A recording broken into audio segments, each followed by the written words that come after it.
Hi guys, Bon from Memorize Medicine here.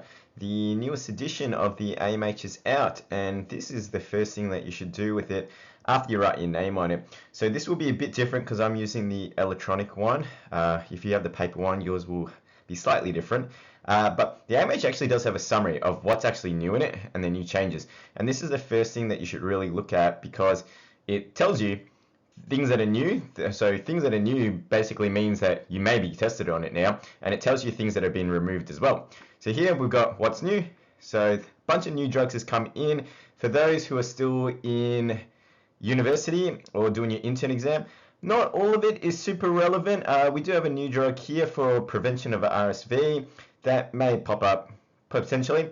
New indications for semaglutide, so our GL1P analog, so Ozempic.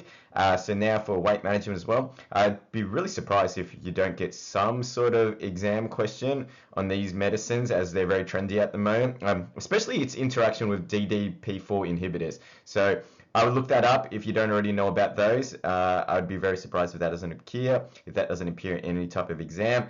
So they're putting more information on the route of vaccines for adults and children. That's in a table format. They revised their table of fungal and bacterial organism susceptibility.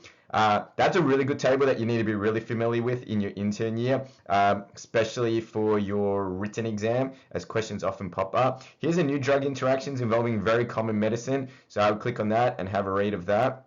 So diltiazem, apixaban, diltiazem, and rivaroxaban. Ranitidine is back. So that was Zantac. That was taken off the market, I think, 5 or 6 years ago. That's a H2 antagonist back on the market. It never really should have left for that long. Like, there was nothing wrong with the actual drug itself. It was like contaminated from memory. Like when they made it, not the actual drug was bad. And then if you click on the summary of key changes, you'll see the following.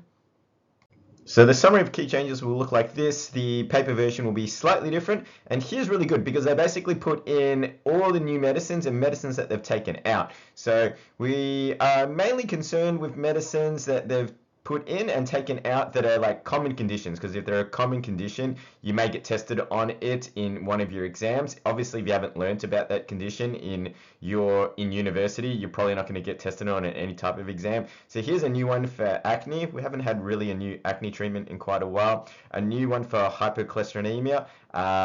So both kind of really common conditions. Then what else do we have here? Some late additions. The late addition drugs, you generally don't see too much information on it, so probably unlikely you get tested on it. But if it's a common condition, like here we've got one for UC, here we've got one for hypertriglyceridemia, so probably worth taking a look at it. Deleted drugs is also kind of good to look at, just because now you know you don't need to study it anymore. So two kind of common ones, well, not common, but at least you would have learned it a lot in university. So we've got here eprosartan. So for those who attended my talk on how to memorize the sartans, you don't need to know ET anymore. And then we've got fosinapril. That's gone as well. So looks like that's just a combination product though. But it looks like eprosartan is gone completely. The combination with fosinapril is gone. Here we've got, this was pretty common, like I'm kind of surprised that that one was taken away, so ketoprofen.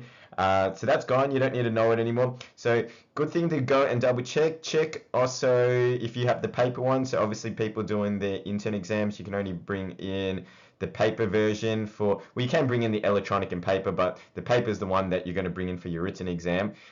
So make sure you check out what's the difference between what they've put listed here versus what I've shown you in this video. Alright guys, I'll see you in the next video. Bye.